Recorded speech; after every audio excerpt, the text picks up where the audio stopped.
नमस्कार साथियों, आज की इस वीडियो में बात करेंगे हम लोग असिस्टेंट प्रोफेसर की सैलरी के विषय में। जी, असिस्टेंट प्रोफेसर का जॉब इस तरह का है कि इसमें अधिकतर साथी अपना कोई ना कोई जॉब छोड़ कर के आते हैं। कह सकते हैं 50% से अधिक साथी पहले जॉब कर रहे होते हैं, उसके बाद छोड़ कर के आते हैं या फिर वो JRF ले रहे होते हैं।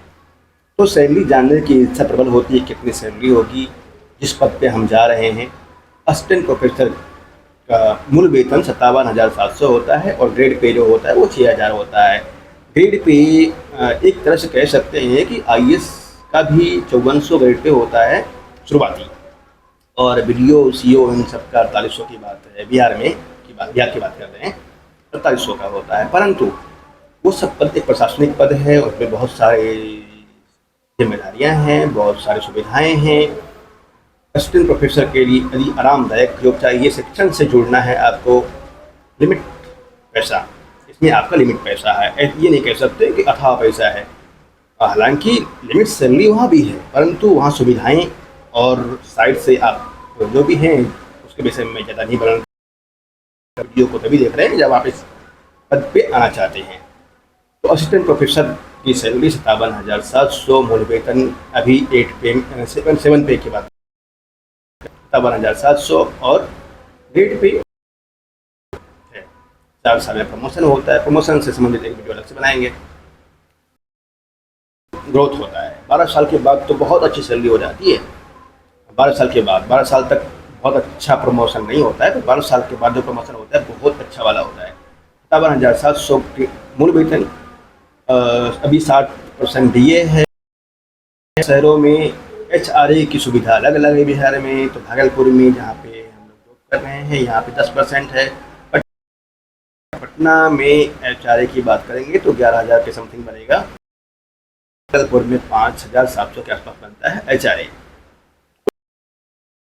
और ये मिलता है यहाँ पे TA सरकार 2300 TA है। पटना का TA अलग होगा और अलग अलग शहरों का TA अलग है। कुल मिलाकर के 1 लाख कुछ हज़ार, 1 लाख 1-2 हज़ार के आसपास बनता है। उसमें से NPS कटेगा आपका 10%, और NPS जो कटता है वो आपका ही होता है, कि 14% सरकार भी डालती है। कुल मिलाकर के अभी 1 लाख 2 से 3 हज़ार सैलरी आपके पास आएगा।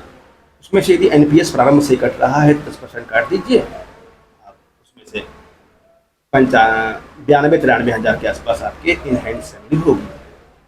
यही जब 8 पे लागू हो जाएगा, तो 8 पे लागू होने के बाद आपकी सैलरी अच्छी खासी ग्रोथ कर जाएगी। एक 40 से ऊपर होना चाहिए, नहीं तो एक 35 के आसपास तो रहेगा ही।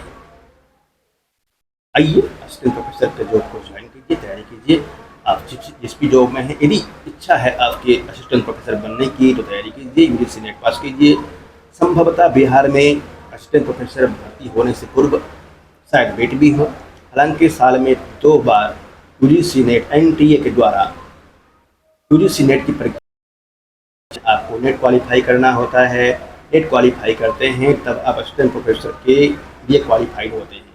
इस तरह से CTET, उसी तरह से UGC नेट क्वालिफाई करेंगे तो आप एलिजिबल होंगे फॉर्म भरने के लिए। जब फॉर्म भरते हैं तो यहाँ पे 200 अंकों की परीक्षा, मतलब 175 अंकों की लिखित परीक्षा होगी और 25 नंबर का इंटरव्यू होगा। उस प्रक्रिया काउंसलिंग होना ही है, तब चयन माना जाएगा आपका। आइए जुड़िए,